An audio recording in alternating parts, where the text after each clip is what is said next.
I want to introduce our guest speaker, my new best friend, Dr. Miguel Rivera. We met about a month ago when we went on ABC 7 to talk about family caregiving and also to promote today.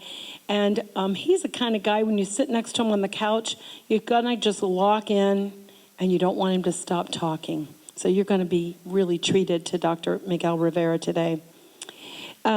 His bio is in here. And rather than me read a bio, I think you'd rather hear from him directly. He knows the dementia doc, and you'll understand why in a few minutes. So, Dr. Rivera, you want to come on up and get it started?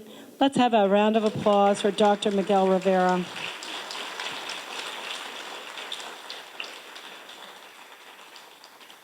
Thank you very much. So thank you so much for making room in your day to be with us and to hear a little bit of my journey, not only as a dementia physician, but also as a son. So this is a picture of me and my dad in Puerto Rico, approximately 1984. And of course, at that time, we were both healthy. Life seemed to be, pretty chirpy. And little did I know that in years later, I would become a dementia physician, but also more importantly, how that job as a dementia doctor just did not prepare me to being a dementia caregiver. So what I plan to do today is I want to share a little bit of my journey in terms of understanding what happened to me during this journey, and also to leave you with some things that you can begin to do today to help yourself along this path.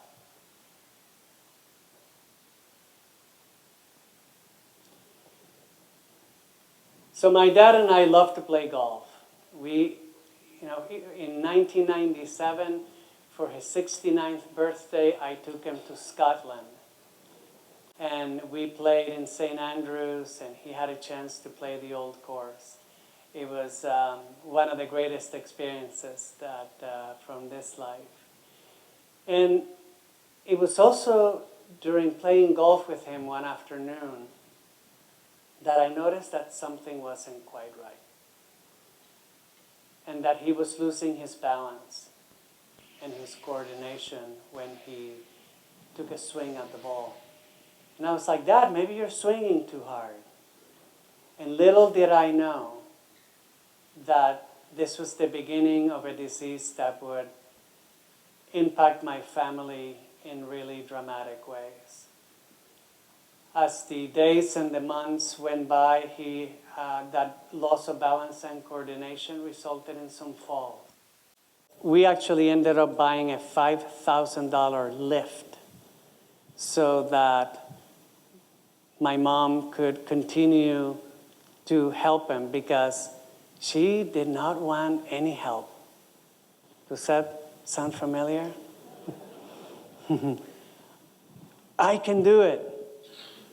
Actually, I am the only one who can do it. I remember having this conversation with her from the very beginning. Mom, we need to get some help. Mom, you need to take some time off. You need to go to the pool. You need to take your book. You need to meet up with friends. You need to go to lunch. You need to speak about what is happening in your life. Well, it just kind of went in one ear and out the other. Around this time, because my mom was having such difficulties with the transfers, I really stepped up my visits, so that every Thursday night, I would come home from work, have my meal, talk to my lovely wife who's back here somewhere, give her a kiss, and then take on the 3.5-hour drive to the villages, where I would relieve my mom of being the primary caregiver, and then I would stay there through Monday morning. So week after week, she was the primary caregiver Monday through Thursday night, and then I took over Thursday nights through Monday mornings.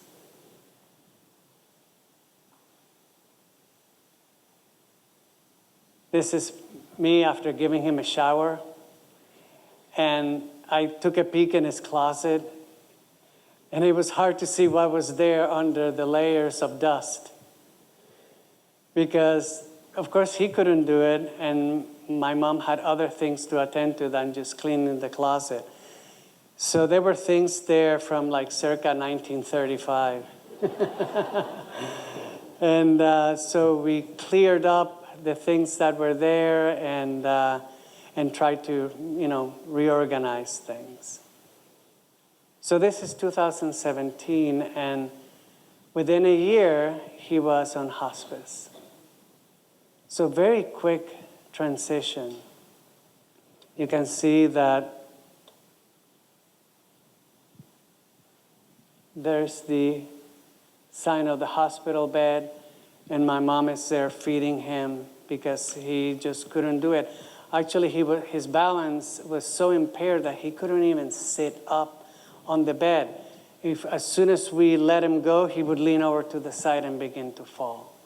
So he required constant supervision. And he was complete care. He couldn't take himself to the bathroom, wipe himself. There was nothing at all that it was available to him.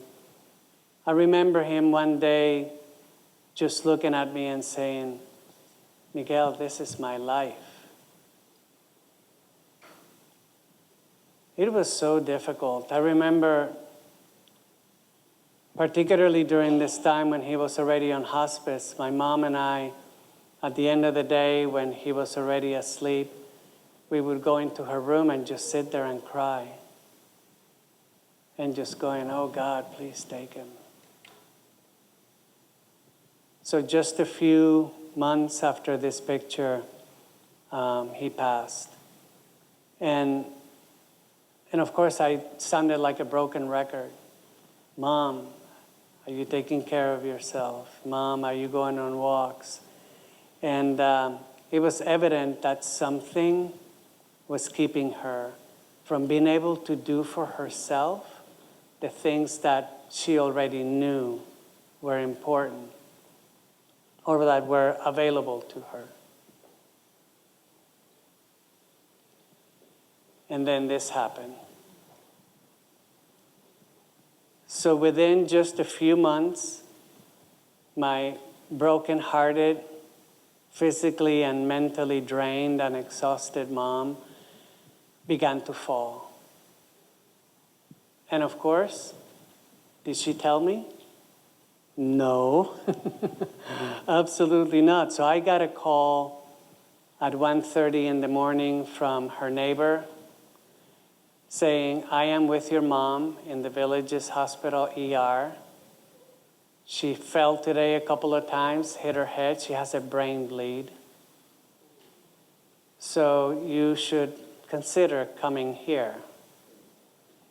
So I jumped out of bed. I put on some clothes and headed out to the villages. And within a matter of a couple of hours, she was transferred to the intensive care unit. She was there for 12 days. So, of course, I was the one then in charge of her house, taking care of the puppy, talking to the doctors, trying to figure out what was best for my mom. So she was in the ICU for 12 days. Then she ended up having brain surgery. They opened her skull. They took out the hematoma. 3 more days in the intensive care unit. And then I brought her here to Sarasota to one of the facilities where I work so that I could help with her care and supervision.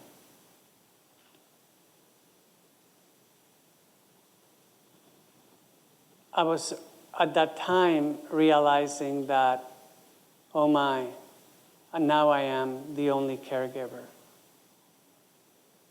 So when she finished the 4 weeks of rehab, we wanted to know whether she was able to return home safely. So for 2 months, I transitioned my practice to a telemedicine practice. And while that was happening, then I was also taking her to physical therapy, to occupational therapy, going to the grocery store, preparing the meals, taking the doggy out, calling the vet because the doggy developed seizures at the same time. All those things that I think everybody here is doing.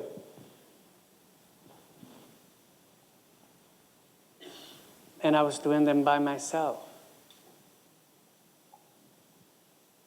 And my lovely wife would ask me, "How are you doing?"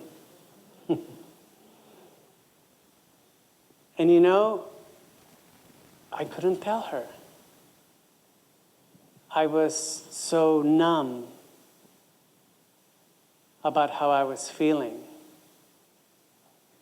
that I just couldn't voice it. I myself had no idea how I was doing. I knew that I was doing things, but in terms of my own ability to self-introspect, it just wasn't there. She would tell me, "You seem depressed."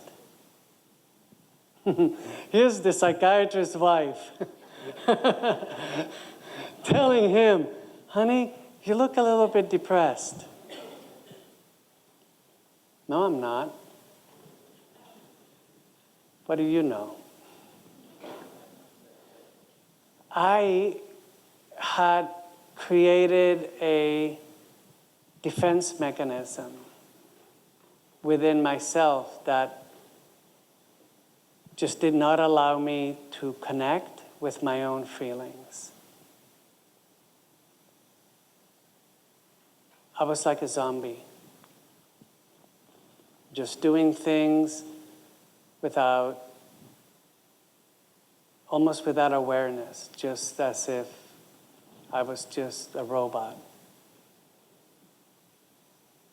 Are you taking care of yourself? And that's a funny question, because this is me giving the keynote address at the 2011 Caregiver Forum, which was at Sarasota Memorial Hospital. And during this forum, I spoke about caregiver stress.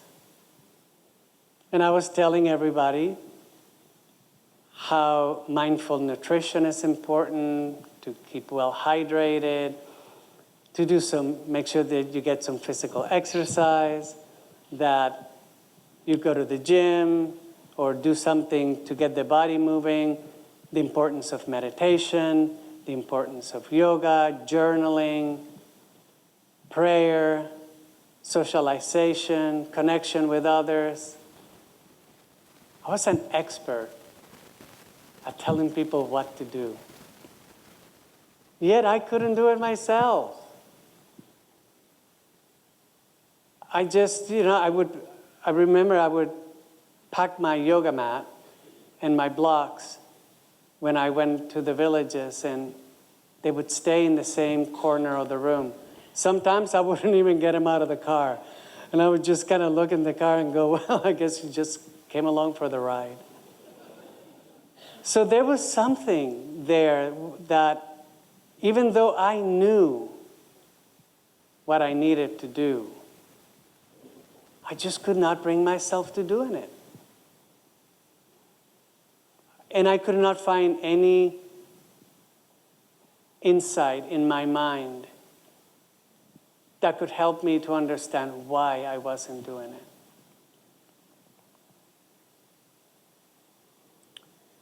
Until I started learning about trauma. So this is a wonderful book, Transforming Trauma, by Dr. James Gordon. And he says in the book, having a life-threatening illness, like dementia, a long-term disability, like dementia, or chronic pain is traumatic, so is caring for anyone with these conditions. I never ever considered that I was a victim of trauma, and that this is what was really going on underneath the choices that I was making, underneath the depression that I was showing, underneath my inability to do things that I knew were good for me.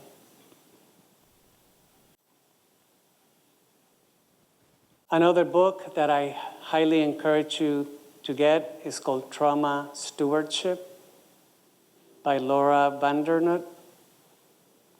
And she introduced me to this concept of secondary trauma. Our exposure to the suffering of others takes a toll on us. Like we need somebody to tell us that. But in my mind, this wasn't even a possibility for me to consider this.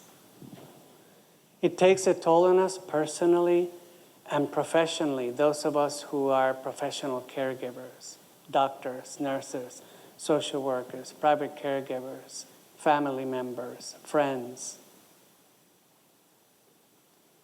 The fact that we are affected by the suffering of others and our planet, that we have this thing called a trauma exposure response, is universal. So you are not doing it wrong. It's not your fault. It is about recognizing ourselves as experiencing this trauma exposure response, this secondary trauma. Because there are things that we can do about it. But you know, if you go to your primary care doctor or a psychiatrist or anybody, and you tell them, I am not feeling good, most likely they're going to start you on a medicine. And listen, I prescribe them.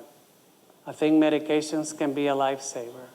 But they're not going to take care of the underlying reason why we feel depressed. And unless we address the trauma in our lives, we are just kind of eating the icing on the cake only. If we really want to feel better and to be better caregivers, we need to address the fact that we are hurting as well, that we are suffering, that it is our natural response to experience trauma when our loved ones are experiencing trauma.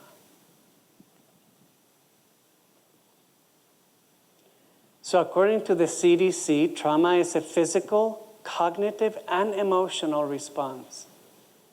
I think that's important. Physical, it affects our physical body. Cognitive, what we think about things. And emotional, how we feel about things. And this is a response caused by a traumatic event, a series of events, like being someone's caregiver for the last 5 years, 7 years, 10 years, or set of circumstances that is experienced as harmful or life-threatening.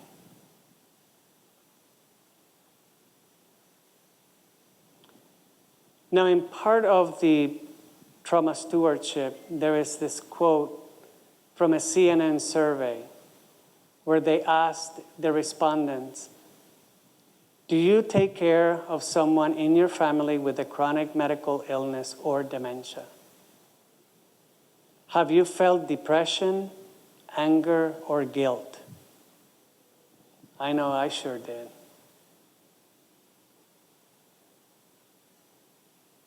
Has your health deteriorated since taking on the responsibility of caregiving? And this is so important because you may have heard the statistics, but to be depressed or distressed as a dementia caregiver increases our risk of dying by 67%. So many times we see it in the community, how the caregiver will die before the person with dementia dies. If your answer is yes to any of these, you may be suffering from caregiver stress. And I would maybe even call it traumatic caregiver stress.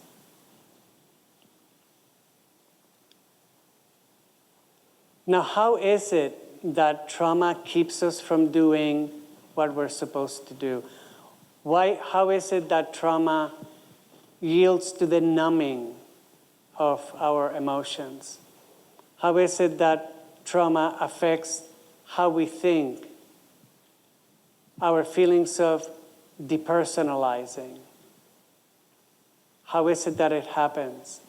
Now, this is the third book that I want to introduce to you today, and it's called The Body Keeps the Score by Dr. Bessel van der Kolk. And I have some copies of this that I will bring so that you can copy their names, etc. So trauma results in a fundamental reorganization of the way mind and brain manage perceptions. Now let's unpack that a little bit. Trauma results in a reorganization. It changes the way that we interact with our perceptions, which basically means with our reality. Our perceptions are, of course, what we see and hear and smell and touch. What comes to us through our five senses is affected dramatically by the experience of being traumatized. It changes not only how we think and what we think about, but also our very capacity to think. Now this is, to me this is kind of mind-blowing, that to be experiencing something that we are unaware of can have such a profound effect on the way that we relate to everything that happens to us.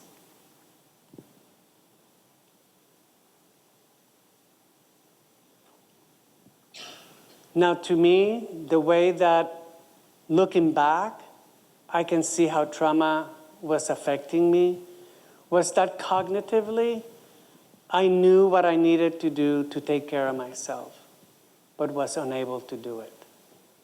I just could not get myself to put out the effort to open my mouth, to talk to my wife about things, to open up to getting some help. Trauma made it difficult for me to self-evaluate how I was doing, to the point that my wife, who knows me best, is telling me, "You are not the same. You're sleeping all the time. You're not taking care of yourself." But I could not see it.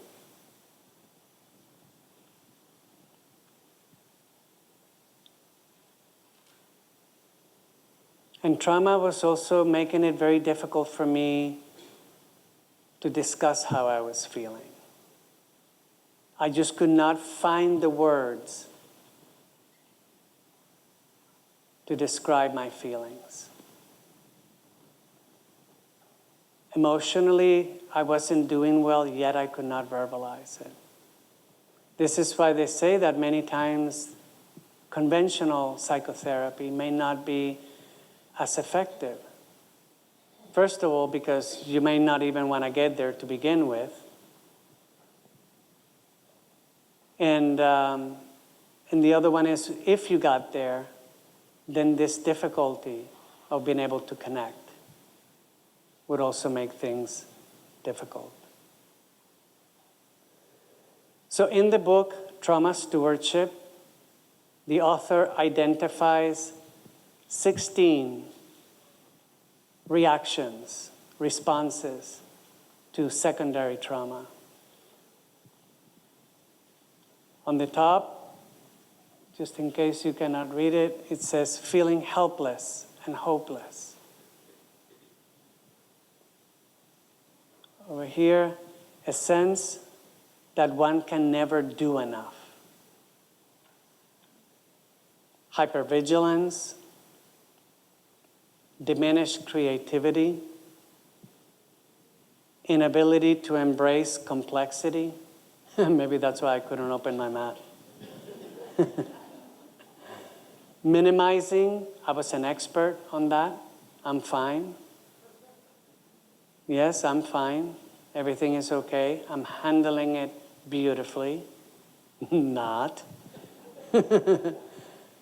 Chronic exhaustion. Yeah, I was sleeping all the time. And my wife was telling me, this is not typically what you do. But yet, inability for me to take in my own behavior. Inability to listen. Yeah. I heard you already. Deliberate avoidance. Dissociative moments. Just checking out. Somehow abandoning how we feel about our own lives and the responsibility and the challenges of caregiving. A sense of persecution, guilt, and fear. I know that was a big one for me when my dad got diagnosed with Lewy body. I said, oh God, how is this going to affect me? My sister. We have 50% of his genes are in me. But I couldn't even allow myself to feel that. I just wanted it to go away. And that's what I did. I put it away. I hid it where it was really safe from myself. Anger and cynicism. I know I lost it with him and my mom more than a few times. And they lost it with me. We were a perfectly dysfunctional family. We did a really good job at it. Inability to empathize, numbing.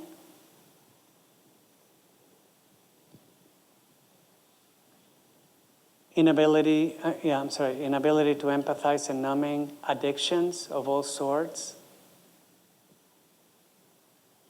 It's easy to grab a quick beer than it is to sit with our emotions.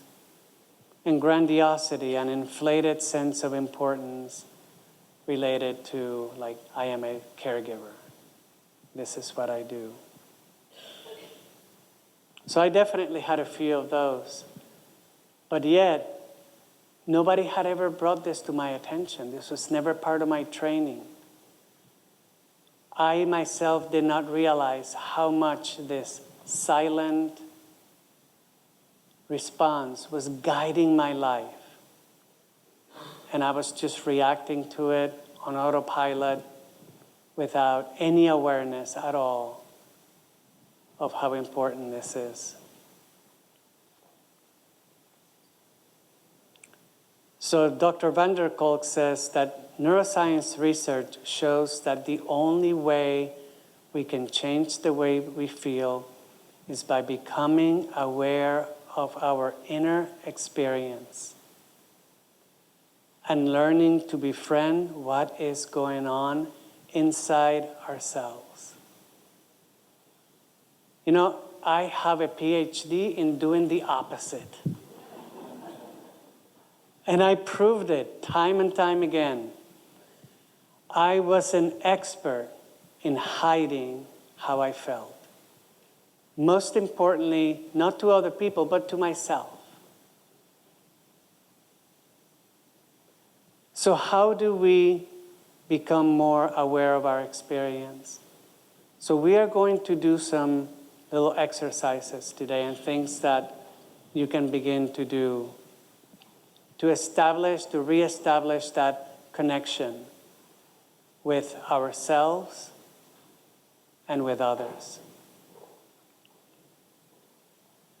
So one of the easiest, most available ways of beginning to reconnect with ourselves and our emotions is to become aware of our breath.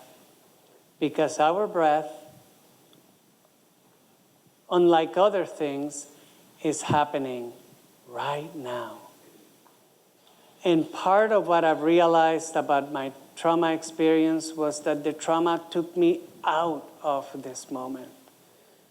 My trauma experience was something that it almost made me a prisoner of my own mind. So the research shows that just by taking the breath from automatic, from just happening without our awareness, and just by beginning to pay attention to it, we begin to short-circuit the fight or flight response. So let me talk about that a little bit. So part of what happens when we experience trauma is that, like Dr. van der Kolk says, there is this reorganization of what happens to us. And one of the big factors is the relationship between the amygdala and the frontal part of our brain. So the amygdala is like the smoke detector. It is constantly on and it is searching for threats. It immediately wants to, its main job is to keep us alive. So it takes precedence over so many things. And when we become traumatized, it disengages from the frontal part of the brain, which is responsible for our self-awareness. It is important. It is the area of the brain that is responsible for rational judgment, making rational decisions. And it is also involved in compassion. So that front part, which we need to make our decisions, which helps us to relate to ourselves in a more wholesome way, that enables us to be compassionate towards ourselves and others, gets effectively diminished, shut down. The connections to it become dormant. And the amygdala then has free rein. And what the amygdala does when it gets stimulated is that it fires up the sympathetic response, which is the fight, flight, freeze, or fawn. So fight, we know what that is, getting the body ready to fight the enemy, if there's an enemy. And flight, to walk away, run away. Freeze, I didn't even know that this was part of how it was affecting me. Even though I knew that I should be at least going for a walk, I just couldn't get myself to move. I just could not get my physical body to follow what I thought was beneficial to it. And then fawn is the response of like somebody who's the peacemaker and just wants to minimize everything that is happening. So the idea is, how do we begin to tone down the energy of the amygdala? And what things can we do to begin to return some of the normal functioning to the frontal part of our brain? So just by bringing our conscious attention to the breath, we begin to change the way that the brain works. There's different areas of the brain that get lit up where the metabolism increases or improves whenever we begin to pay attention to our breath. It improves our attention, and in interoception is our ability to feel how we feel inside. That part of me which was completely knocked off, where I couldn't even feel whether I was depressed or not. It increases the parasympathetic activity, which is the relaxation response, the rest and digest response. It induces mental and physical relaxation. It reduces anxiety and it improves mood. It lowers and stabilizes blood pressure. It increases oxygenation. It helps in regulating our emotions. It reduces impulsivity, anger, and craving for substances. And it helps us sleep better. Now, all those benefits from just switching our attention from whatever it is that may be luring us into thinking and bringing ourselves to this present moment and to our breathing. So in the book, Transforming Trauma, Dr. Gordon has this meditation, which he calls it soft belly breathing. And he describes it as body relaxing, brain reviving, mind quieting, connection enhancing, and hope promoting. Boy, I could have used some of that, for sure. So if you want to try this out, we'll do it for a few minutes. So please take a comfortable seat on your chair. Just make yourself as comfortable as you can.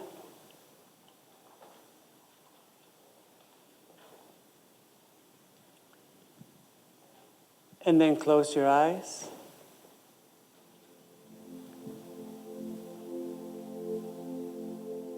And just connect with your breathing.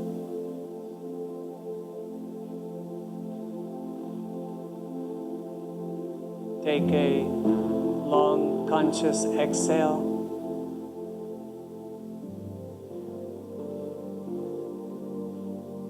And then take an inhale, long and slow. And then allow the exhale to happen through your mouth.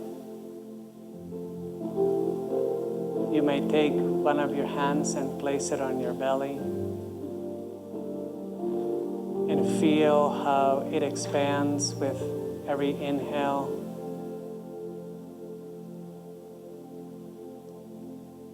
And relaxes further with every exhale.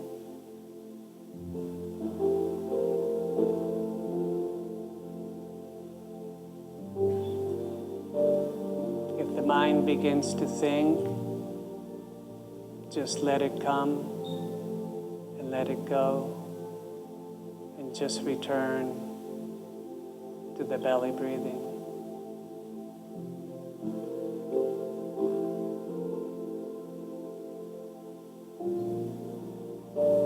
Long and slow inhale. And relaxing, full exhale.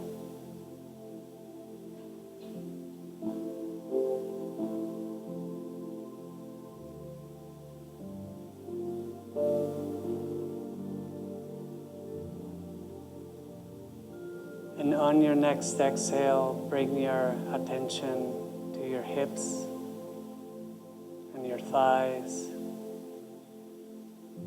Feel yourself on the chair. And allow the hips and thighs to fully relax.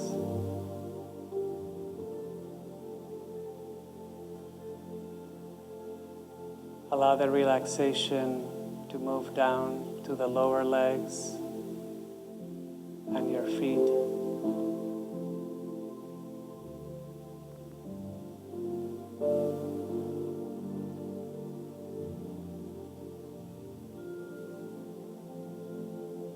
And with your next inhale, bring your attention to your back allowing it to fully relax, soften your shoulders. So much tension we hold in the shoulders and neck area. And allow that to fully relax.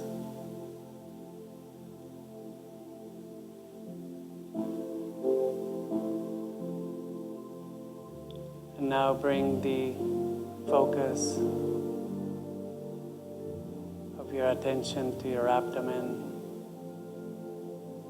Feel it expanding with your inhale.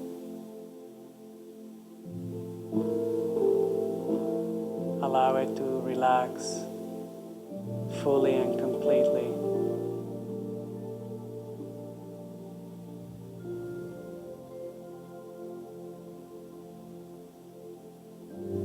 And with your next inhale, bring your attention to your chest and neck.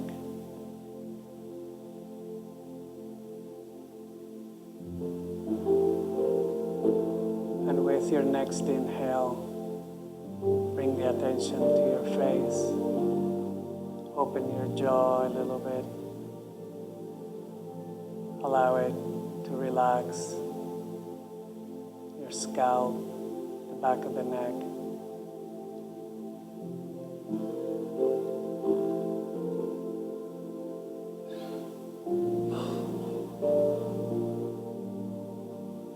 And as you feel ready, slowly open your eyes and take internal inventory. How do you feel? Anybody? Yeah, relaxed.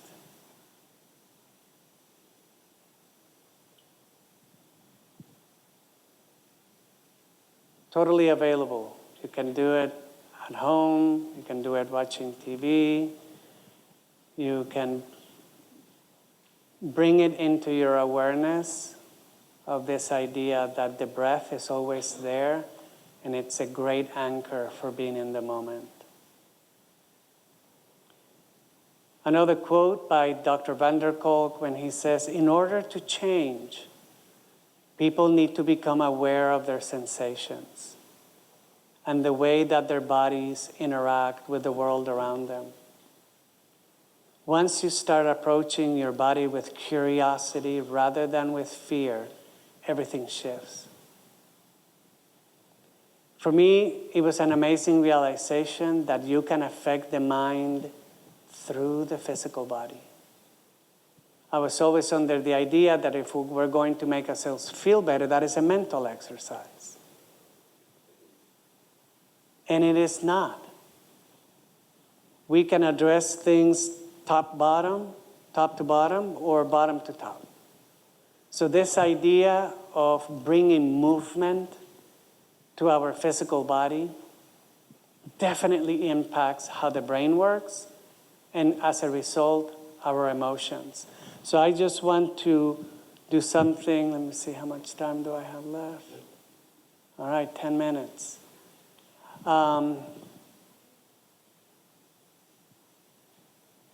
So we are going to do something that will help you to connect.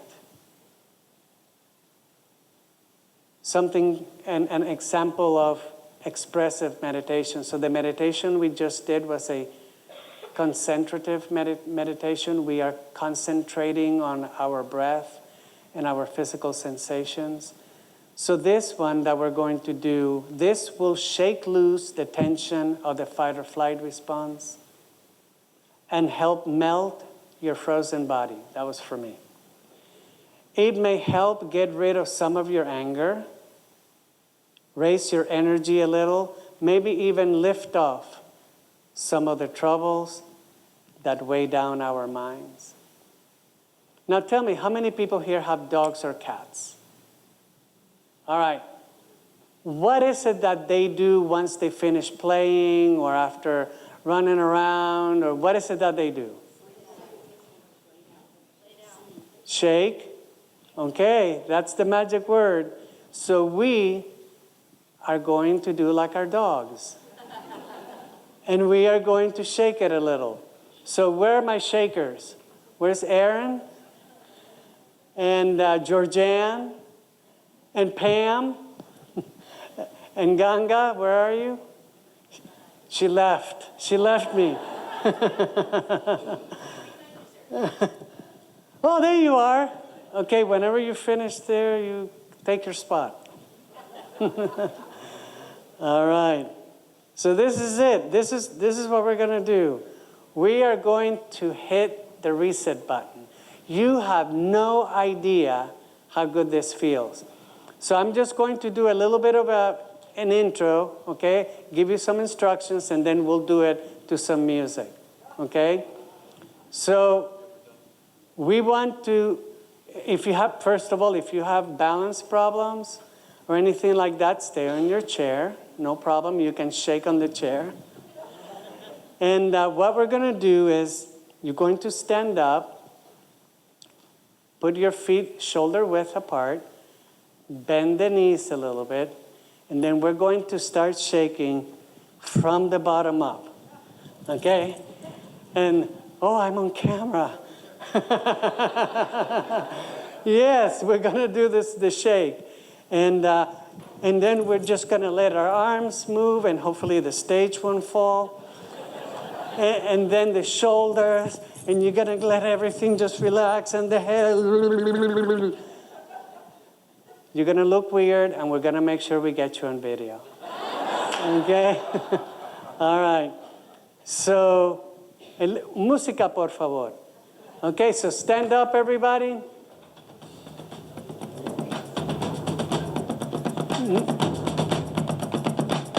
Okay?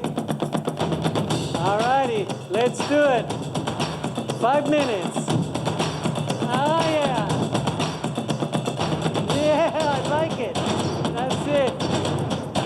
Get those hips moving. Let those shoulders. Oh, yeah. Keep going. 5 minutes. Come on, let it rip. Let it rip. All right. Now, if a sound comes, let it happen.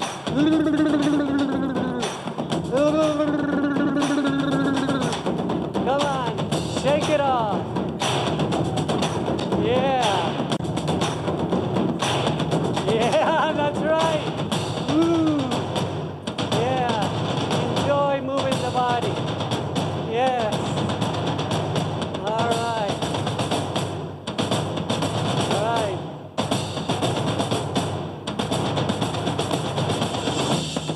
Now take 2 minutes. Close your eyes. And just take a second and feel.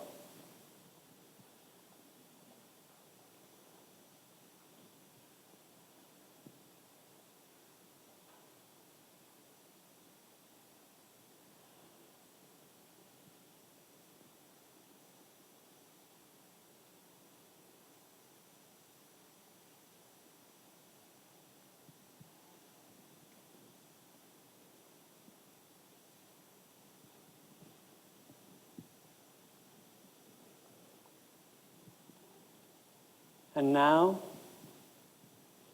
just allow your body to move to the music.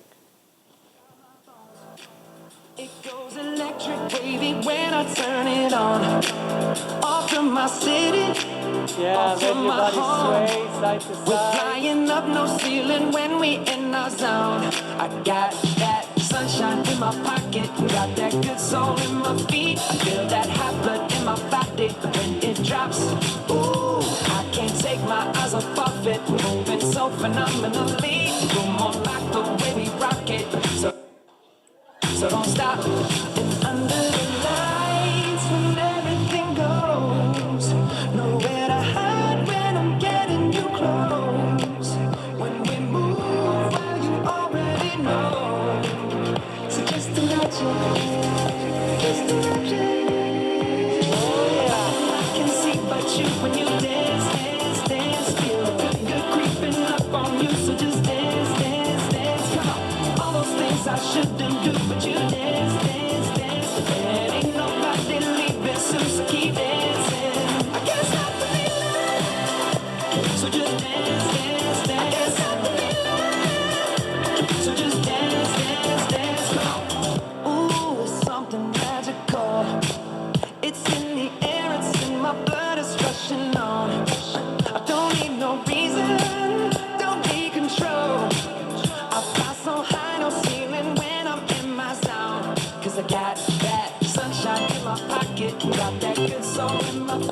Give yourself a hand.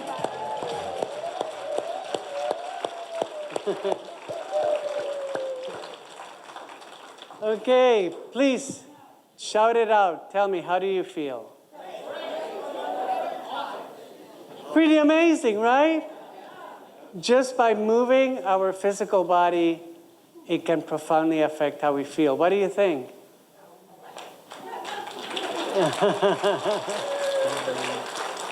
All righty. Well, thank you very much for your attention. We actually finished on time. So you're very welcome. So please come and join us for the second iteration, March 23rd. Right. How about that? Right? I feel all tingly. Do you feel tingly? I guess I don't move enough. I need to move more.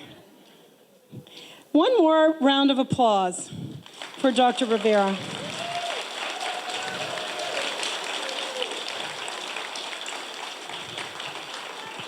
Miguel, your depth of knowledge is only surpassed by your incredible compassion. And I could just listen to him all day, couldn't you? He's just phenomenal. So thank you.